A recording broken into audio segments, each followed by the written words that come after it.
So, were you a fan of the Power Rangers coming into this film? Yes, I was a fan.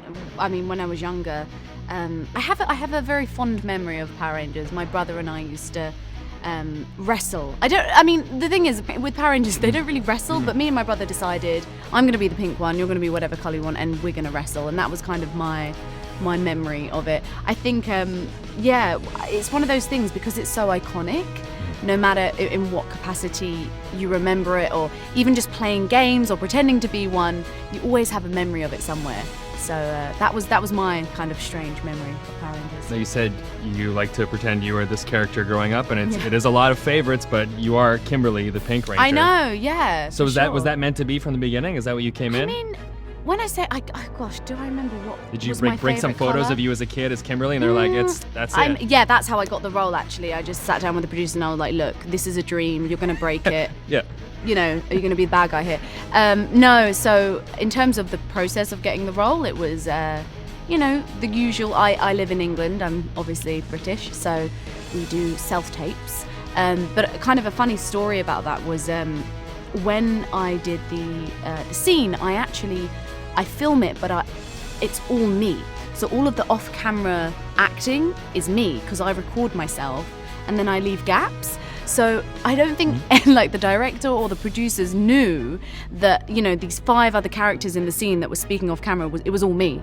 So when I told them, they were like, what? They sounded like different characters. And I was like, that's because I put on different voices. So I was like, when I if I was a guy, suddenly my voice would go really deep. And I think, that's my magic trick that kind of seems to get me the job. So now let's talk about these giant sets, because believe it or not, we are in Vancouver, Canada right now. It does not look like it, but how does that help you, playing this role with these huge sets like we're seeing? It's a major thing. The sets are incredible, and the locations. It definitely helps in terms of just visualizing and being in the scene, of course.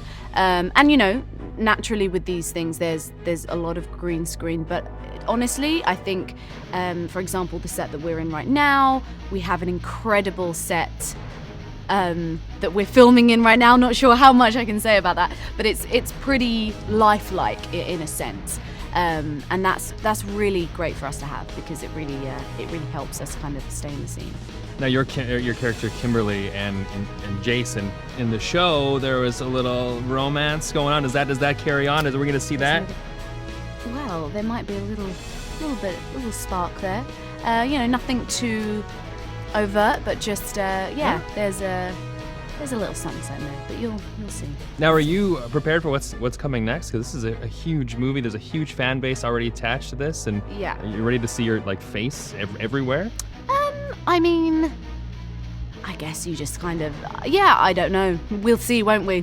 We'll see, but Is it weird having a lunchbox with your own face on it? Like, will that be a cool thing? I think it'd be cool. Yeah, that'd be cool. I mean, who knows? I mean, it might just be the mask though, so who knows? It could be anything. But I will be buying one of those for sure. I think it's kind of, what was the question again? Is it going to be...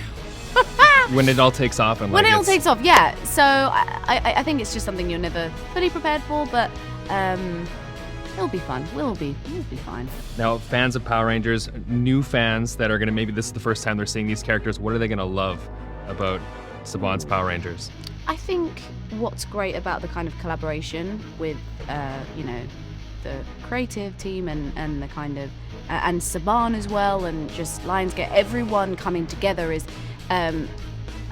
in terms of like the old fans and maybe the older generation that grew up with Power Rangers, they get their little kind of Easter eggs, their little nuggets, things that they'll see in the movie that they'll be like, oh, I know what that is, and we have great producers that are really, looking out for those sort of things. And then on the other hand, you have a whole new perspective and these new characters that are, we're able to go deeper in and kind of dive deeper, and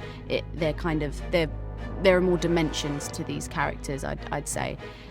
So it gives some, hopefully my hope is that people care about the characters, and they care about us kids. So yeah. You got me already. My 6-year-old self is so happy to be here right now. I'm glad that yes, you still look, a few years older. I aged a little since then. But just, not much, to be honest. Well, thank You've you. got a baby face. Oh, I know. I still get ID'd for everything. Oh man, same.